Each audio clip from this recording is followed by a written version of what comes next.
Hello, my friends, and welcome back. Thank you very much for being with me again today.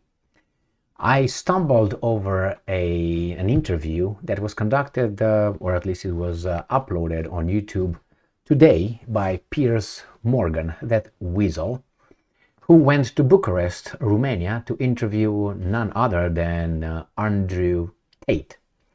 They spoke before Andrew Tate was arrested, and now they had an interview for an hour and 15 minutes. I watched the entire interview, and I will make a series of videos here based on that interview.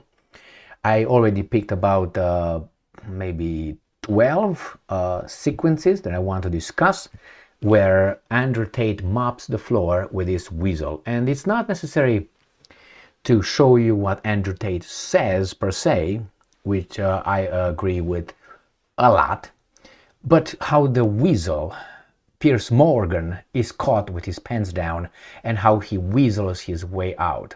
He's just a weasel. So I watched 1 hour and 15 minutes, and here is a moment where I played a video where Andrew Tate talks about January 6th, and Piers Morgan says that people died over there, it was horrible, it's this and that. And Andrew Tate points out that there were the BLM riots and people died over there as well. So Andrew Tate will catch Piers Morgan with pants down, and what is going to do Mr. Piers Morgan? Change the subject. So here it is. Ready? Let's see.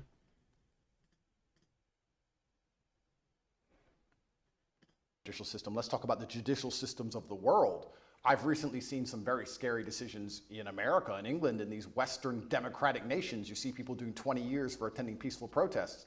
So you start to sit and wonder when you're in these situations, what is a trial? What is a judge? What is this? These are just people in a room. Which peaceful protest are you talking about? There's been a few.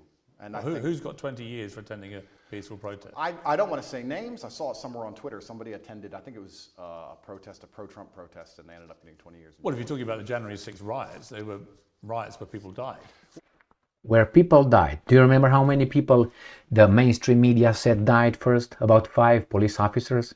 Do you remember how many died? That guy that everybody says in the mainstream media, he was hit with a water hydrant. Remember that one? Yeah? Right. It was that protester that was shot by that police officer, Capitol police officer. Remember that? Remember that one? Yeah. All right. And this guy, hey, people died. What are you talking about? And look what Andrew Tate is going to do. They're not peaceful protests. Well, it's interesting because the world is actually very nuanced. And what I tried Well, that wasn't nuanced. That was a huge mob of what people I tried to do, attacking the US Capitol. Well, what I tried to do is I try to look at a broad spectrum of events, and I try to put things into a nuanced view, and I don't try and take a instant black or white point of view on things. And the fact that BLM were rioting and destroying the entire nation for months and during that exact week, and then some other people got together with an opposing political view and are facing serious prison time for doing less damage than BLM did. I find that kind of scary because people did die. This was Piers' argument at what Andrew Tate said. Yeah, but people have died in January 6th. That was his only argument when Andrew Tate said, yeah, BLM rioted and they did more damage than those guys. Remember about how many 30-some people died in the BLM riots? This was his argument, this piece of garbage, that, yeah, but people died in Capitol. Really? But Andrew Tate is informed, so he's going to say, democratic nation, we should all be the same under the law. Yeah, Andrew, just to be clear, on January the 6th, people died. People died during BLM. I mean, there are certainly inconsistencies. Boom, he changed. So his only argument, so if Andrew Tate did not know that people died during the BLM riots, this weasel, this imbecile, Piers Morgan, would have won the attack. That's how they function. He knew. Why? Because he didn't say, no, people didn't die in the BLM riots. So Piers Morgan knew that people died in the BLM riots. He threw, hey, yeah, people died in the Capitol. Go and verify, okay? And after they said people died, This guy got him thinking that maybe Andrew Tate will not have the information. Andrew Tate had information, smacked the guy, and the guy did not dispute that. That tells me that he knew. Piers Morgan knew people died during BLM. So his argument was a weasel argument. And he changed the subject. He's not gonna dispute, say, no, that's not true, Andrew Tate. It's not true. Nobody died during the BLM. But he nevertheless used that argument to counter Andrew Tate's argument that, hey, that was a bigger thing than this one, and those guys received 20 years. Not for murder, and the other guys did not. So it's nuanced. Let me show you. Let me show you what Piers comes with. Way groups of people have He's thinking. Andrew, just to be clear, on January the 6th, people died. People died during BLM. I mean, there are certainly inconsistencies in the way groups of people have been policed. I think that's the same whether you're talking about the BLM marches to... Marches. BLM marches. Were marches. No riots. Marches. This is a piece of shit. Pro-Palestinian marches and so on, right? There's a lot of inconsistency. Well, then we agree. There's a lot of inconsistency in global policing, I think. I think that's a perfectly valid thing to say. But Yeah, he agreed. So somehow we agreed after I attacked you.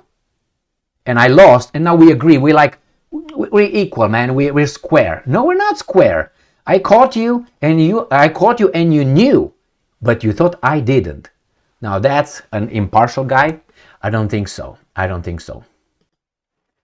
A second clip that I would like to analyze is when, again, this weasel called Piers Morgan attacks Andrew Tate with the war room, saying that there were some tweets over there that some of your generals for you made. Aren't you concerned with those?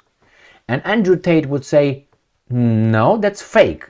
And then you're going to hear Piers Morgan's reply, which he's going to give. You're going to hear it, and then he's not going to have any answer to Tate's reply. Therefore, he's going to again change the subject because he lost again. Now listen to this. What is, I think, problematic for you is the war room, which was a group miscategorized and misunderstood. It was called the war room. Correct. Okay. And it had a lot of people who were dubbed the generals who ran the war room. Correct. For you. And the war room had 500 to 600 members. You paid, I think, $6,000+ to be a member of this. And when you saw the logs of the web chats between people from the war room to each other, a lot of it made disturbing reading. Were you disturbed by it when you read that? Firstly, a lot of that is bullshit. A lot of that's fake. Secondly... You think that literally those logs are fake? Absolutely. Secondly... But the BBC verified them. The BBC verified them, or they're the same people who verified the vaccine. Those people, they're liars. Did you hear Piers Morgan's argument? The BBC verified it. Like, is God coming down and say, hey, like sometimes I make this joke. I know some of you might feel offended. I make the joke, I swear God. Well, nothing happens. So yeah, I was going to happen later. Okay, I'm pretty sure I'm not going to meet anybody on the other side. And if I'm going to meet, I'm going to go down there straight. I'm not even going to go via north. I'm going to go straight down where all the interesting people are. So anyway, did you hear? He said, that's bullshit, that's a lie. Well, BBC verified it. BBC, the same guys who talked about the vaccines. What does Piers Morgan gonna say? Gonna listen to that. Again, he's gonna change the subject. So another attempt by this weasel, infantile Piers Morgan, and this guy is smart enough and has memory enough to spew back, when I talk BBC, BBC has no credibility. Remember the vaccines? And Piers Morgan is not going to say, well, BBC told the truth. He's not going to defend BBC. But he said it. Thinking that Andrew Tate will not have the answer. Let me play it again. That's beautiful. We saw the logs of the web chats between people from the war room to each other, a lot of it made disturbing reading. Were you disturbed by it when you read that? Firstly, a lot of that is bullshit. A lot of that's fake. Secondly, You think that literally those logs are fake? absolutely. Secondly, But the BBC verified them. the BBC verified them, or they're the same people who verified the vaccine. Those people, they're liars. Firstly, a lot of them are fake. Secondly, the war Were room you has- disturbed by anything you read? No, because none of it's real. Firstly. Secondly, there's 4,000 Were you disturbed? And he said no, because it was not real. He didn't challenge him. Oh, it's true because BBC said so. Piers Morgan was not shy during the interview. He was not. He told Andrew Tate on few occasions that you don't understand or something like that, which is very insulting. What you don't understand, this is what Piers Morgan tells Andrew Tate numerous times. The same thing Andrew Tate could tell Piers Morgan, you don't understand. The things are perceived in a way that you don't see it. You don't see it. You're just not, there yet. Let's see. war room. Thirdly, the war room is about masculine personal development. We talk about fitness, making money, strength. We talk about very important things. There's 4,000 members inside. If you're telling me that amongst 4,000 members with 24-hour chat 7 days a week for the last 5 years, they've managed to find 2 guys talking locker room talk, and that somehow offends the world, then nobody understands how the world works. That's not why I was in jail. It's nothing to do with the war room. I was in jail because I spoke against power, because I told the truth about COVID, because I told the truth about the war in Ukraine, because I told the truth about all of these things. I don't understand why people would want to put you in jail for giving your opinions about COVID or Ukraine. Why would they? Why He claims dumb. wouldn't they? Well, why would they? Why because would they that's not say? the- Why would they say that Andrew Tate's opinion is so important on Ukraine that we have to put him in jail? I don't buy that. Okay, because I was the most Googled man on the planet, and I had a huge affinity with the most troublesome demographic for the Matrix, which is the young masculine youth, the people who you need to die in wars, the people who you need. So anyway, he didn't understand why. He pretends he doesn't. And he's going to tell him, because he was the most Google guy. I was right there. Of course they want. I had the biggest mouth. I had the biggest audience. What are you talking about? Of course. Where were you? Well, this is, I'm going to go. This is part 1. I played 2 clips. Let me see how many more I got. So we'll see. I got, this is the second one. And I got, holy moly, 1, 2, 3, 4, 5, 6, 7, 8, 9, 10, 11, 12, 13, 14, 15, about 16, 17 more clips that I'm going to play about what? 20, 30 seconds I'm going to discuss in the next video. Stay strong, stay smart, look for the truth, and be just.